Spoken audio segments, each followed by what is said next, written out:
시편 23편.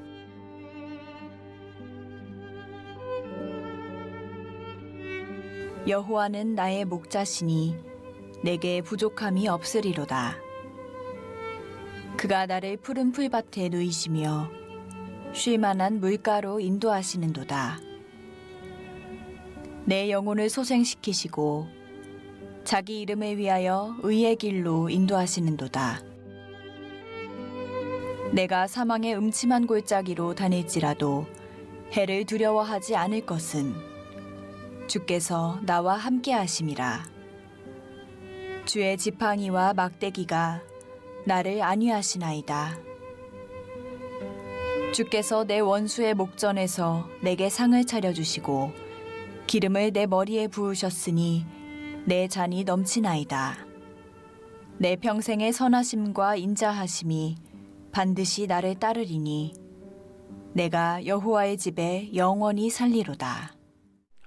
오늘 이 시편 23편 말씀 참 놀라운 그런 말씀이 아닐 수가 없고, 우리 모두가 또 믿음 안에서 암송하고 또 암송하는 그런 말씀이고, 이 시편 23편을 묵상해 보면 정말 한편의 아름다운 또 영화를 보는 것 같은 그런 감동이 우리 가운데 밀려오는 그런 놀라운 생명의 말씀이 아닐 수가 없습니다. 다윗이 양을 치던 그런 목동 시절에 기록된 말씀은 아니에요. 우리가 생각하기에 내용을 보면 그런 목가적인 분위기가 우리 가운데 이렇게 다가오죠. 그런데 실제로 이 시편 23편을 다윗이 기록했을 때는 그렇게 목가적으로 평안한 그런 삶의 자리 속에서 기록한 시가 아니다는 거죠.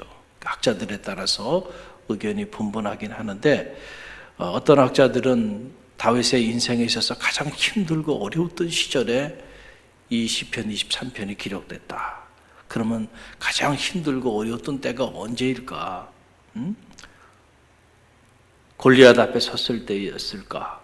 아니면 사울에 쫓겨서 그렇게 유다 광야를 헤매며 도망 다닐 때였을까? 아니면 그의 사랑하는 아들 압살롬에 의해 배신을 당해서 죽음의 위협을 느끼면서 그렇게 또 다니고 있었던 그때였을까? 아마도 이 셋 중에 가장 힘들고 어려웠던 때는 자기 사랑하는 아들에 의해서 모반을 당해서, 그리고 그가 보위에서 쫓겨나 도망 다녔던 그때가 아닐까.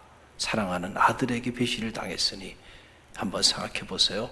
그 상처가 얼마나 컸을까라고 하는 사실이죠.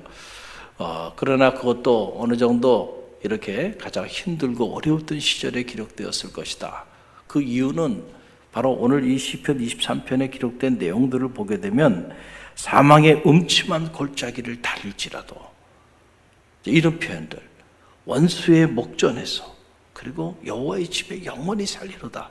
그러니까 이런 표현들을 보게 되면 목동 시절에 기록된 내용으로 표현하기는 어렵다는 거죠.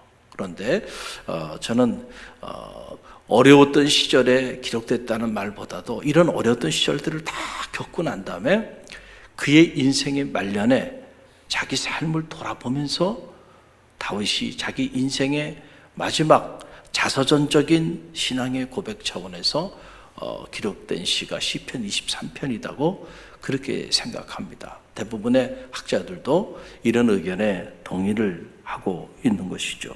자기 인생을 그 고통스러웠던 험난한 세월들을 다 겪고 난 다음에 다윗이 내린 자기 인생에 대한 고백은 이거예요. 여호와는 나의 목자시니 내게 부족함이 없으리로다.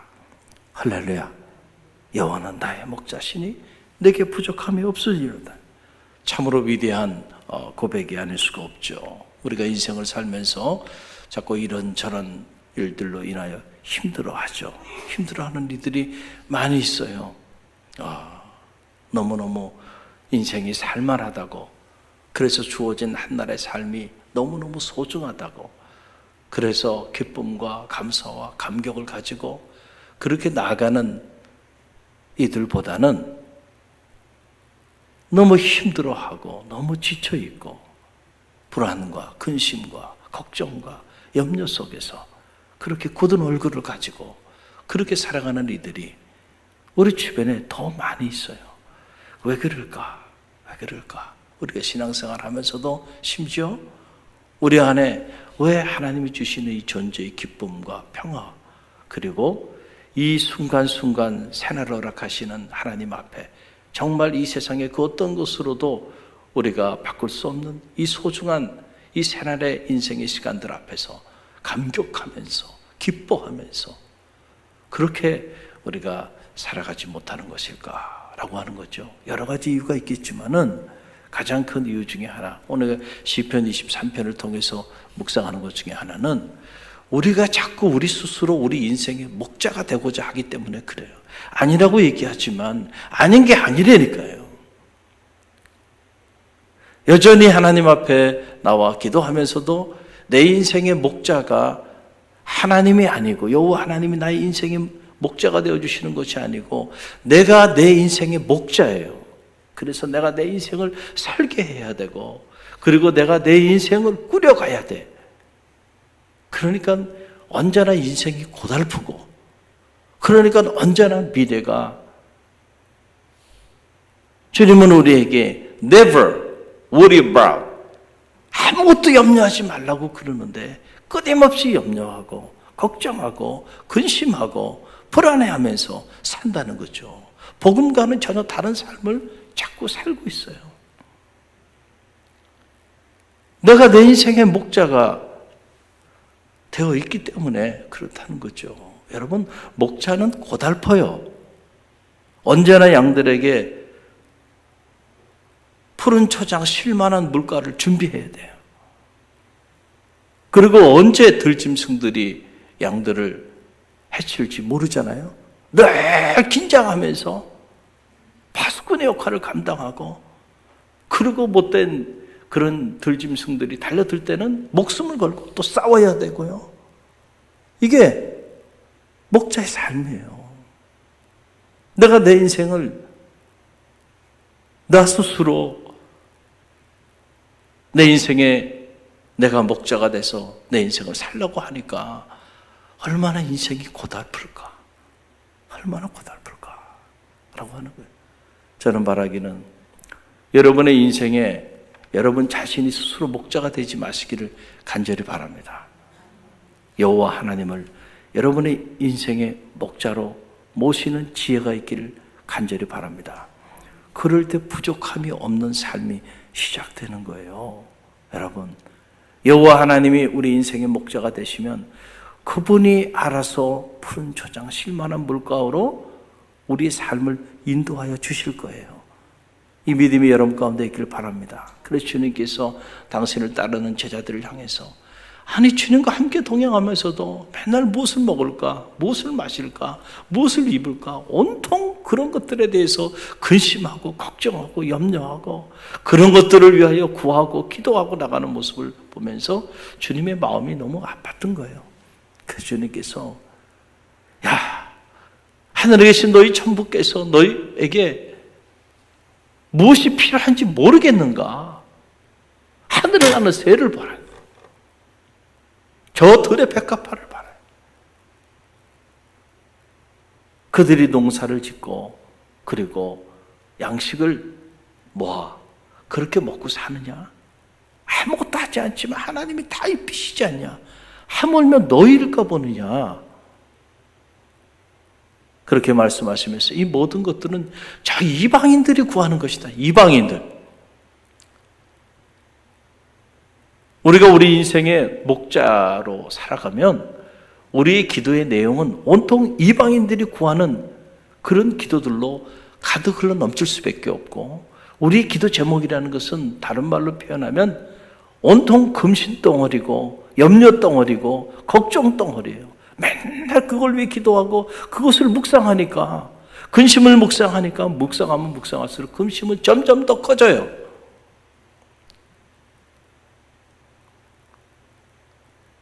저는 바라기는 여러분의 인생에 여러분 자신이 목자가 되려고 몸부림치지 마시고요. 여호와 하나님을 여러분의 인생의 목자로 그렇게 모셔보세요. 양떼는 그저 목자의 음성을 따라 살기만 하면 됩니다. 이리 가라 하면 이리 가고요. 저리 가라 그러면 저리 가면 돼요. 목자가 인도하는 대로 그 음성을 따라 살기만 하면, 그러면 언제나 푸른 초장 쉴만한 물가로, 그리고 때로 알 수 없는 들짐승들이 공격하고 위협한다 할지라도 양이 지키는 게 아니에요. 누가 지켜줘요? 목자가 알아서 다 지키고 목자가 대신 또 다 싸워줘요. 중요한 거는 목자의 음성을 듣고 그 목자의 음성을 따라 그렇게 사는 양들에게는 이런 부족함이 없는 삶이 주어지게 된다는 거예요. 오늘 우리 삶을 한번 점검해 봅시다. 우리는 과연 내 마음의 소리를 따라 살아가는지, 내 육체의 욕망의 소리를 따라 살아가는지, 이 세상의 소리를 따라 살아가고 있는지, 아니면은 목자의, 나의 인생의 목자가 되신 여호와, 그 여호와 하나님의 음성을 따라 살아가는지, 우리가 무슨 소리를 붙잡고 살아가느냐에 따라서 우리의 삶이 날마다 부족할 수도 있고 날마다 부족함이 없는 그런 삶이 우리 가운데 시작될 수도 있다는 사실을 여러분 꼭 기억하시기를 바랍니다. 우리가 인간적으로 보면 다윗은 참 수많은 고난과 역경, 그리고 정말 감당할 수 없는 시련을 겪었던 그런 인물이죠. 그런데 다윗 자신의 입장에서 본다고 한다면 우리가 객관적으로 봤을 때는, 야, 다윗은 너무 많은 고난의 세월들을 보냈어. 어떻게 저렇게 숱한 고난들을 겪었을까? 다윗처럼 살고 싶은 마음이 진심으로 우리의 마음 안에서 일어나지 않을 때도 있는 것이 사실이에요. 왜냐하면 다윗이 너무 많은 고난을 겪었기 때문에. 그런데 다윗 입장에서 보면, 정작 다윗 입장에서 보면 지금 시편 23편의 고백이 다윗의 인생론이잖아요. 자기 인생을 다윗이 어떻게 바라보고 있는가라고 하는 것을 우리가 알 수 있는데, 다윗은 우리가 생각하는 것만큼 그렇게 고난 때문에 불행한 인생을 살았던 사람이 아니었다라고 하는 그런 사실입니다. 다윗 자신이 지내온 그 세월들을 다 돌아보면서 그가 내린 결론, 하나님이 자신의 인생의 목자가 되어주셔서 자기 삶은 부족함이 없는 삶을 살았다는 거예요. 할렐루야.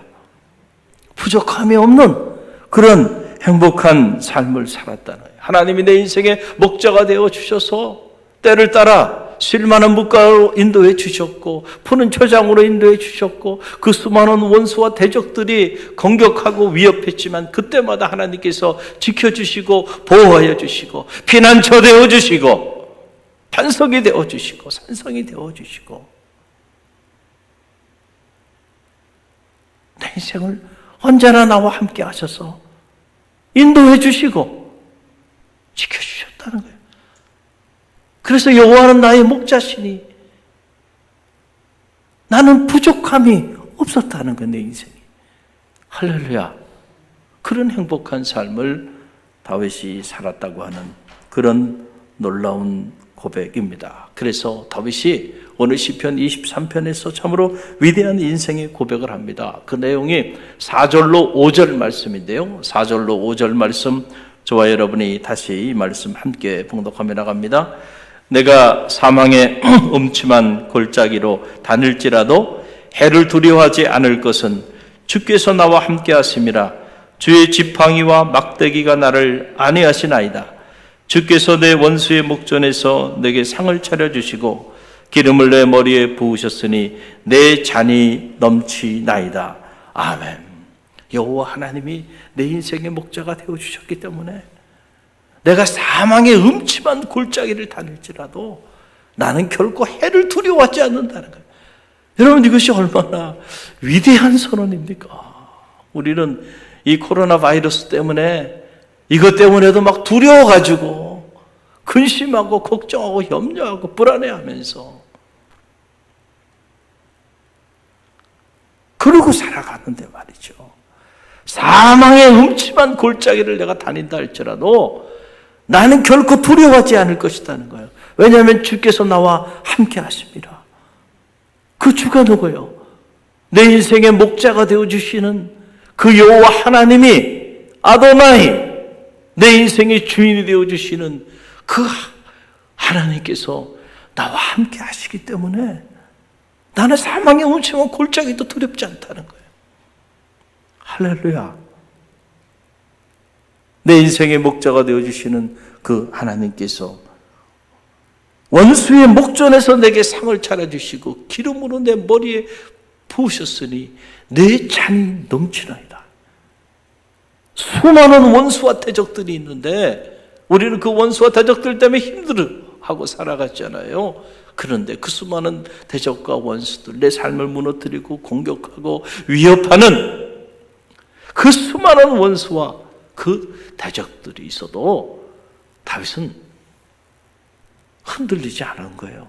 왜냐하면 목자 되신 여호와께서 나와 함께 하시고 나를 보호하시고 인도하셔서 그 수많은 원수들의 목전에서 내게 상을 베푸시고 기름으로 내 머리에 부으셨으니 내 잔이 넘치나이다. 수많은 들짐승들이 공격한다 할지라도 누가 지켜줘요? 목자가 다 지켜준다니까요. 목자 대신 여호와 하나님께서 지켜주신단 말이에요. 그러니 그의 인생은 부족함이 없을 뿐만 아니고 내 인생의 잔이 넘친다냐, 차고 넘친다는 거예요. 행복이 차고 넘친다는 거예요. 기쁨이 차고 넘친다는 거죠. 여러분, 이 얼마나 놀라운 사건입니까? 저는 바라기는 여러분의 인생에도 이러한 놀라운 고백이 있기를 간절히 바랍니다. 오늘 이 새벽에 여러분 잘 나오셨어요. 이 새벽 제단을 쌓는 여러분의 삶이 아름답고 숭고하고 거룩합니다. 바라기는 여러분이 이 새벽을 결단하고 하루하루 하나님 품에 이 성소에 나와 기도할 때에 여러분 여호와 하나님 그분이 내 인생의 목자가 되심을 고백하며 새벽 제단을 쌓는 성도들이 되시길 바랍니다. 사업을 위해서 내가 몸부림치지만 결국 이 사업체의 목자가 되어주시는 분은 여호와 하나님이시고, 내가 우리 자녀들을 키우는 것 같지만은 결국 이 자녀들을 푸른 초장 실만한 물가로 인도하여 주시는 이는 여호와 하나님이시고, 우리 가정의 목자가 되어주시고 내 인생의 목자가 되어주시고, 우리 갈릴리 교회 우리가 각자의 직분을 가지고 이런저런 모습으로 섬기지만 결국 이 믿음의 공동체의 목자가 되어주시는 분은 여호와 하나님이시죠. 그렇지 않나요? 담임 목사도 아니고요, 장로님들도 아니고 사모님들도 아니에요. 우리는 그저 그분의 양떼일 뿐이에요. 우리가 해야 되고 우리가 초점을 맞춰야 되는 일은 다른 게 아니죠. 목자 되신 여호와, 그 여호와 하나님 앞에 겸손히 양은 목자의 음성을 따라 살아갈 뿐입니다. 우리의 초점은 거기에 맞추면 되는 거예요. 그러면은 오늘 이 다윗의 고백처럼 여호와는 나의 목자시니 내게 부족함이 없다고, 내가 사망의 움츠한 골짜기를 다닐지라도 결코 나는 해를 두려워하지 않는다고, 주께서 나와 함께 하시기 때문에 수많은 원수와 대적들이 나와 함께한다, 나를 대적하고 공격한다 할지라도 내가 결코 무너지지 않는 이유는 목자 되신 여호와께서 그들 보는 앞에서 내게 상을 베푸시고 기름으로 내 머리에 내 잔이 넘치는 이런 감격과 축복을 누리게 되는 이런 역사가 나타나게 되는 거죠. 오늘도 목자 되신 여호와 하나님 앞에 양으로 기도하는 새벽이 되시길 바랍니다. 그럴 때 이 다윗의 위대한 인생의 고백이 여러분의 삶의 고백이 될 줄로 믿습니다. 우리 주신 말씀 붙잡고 기도하며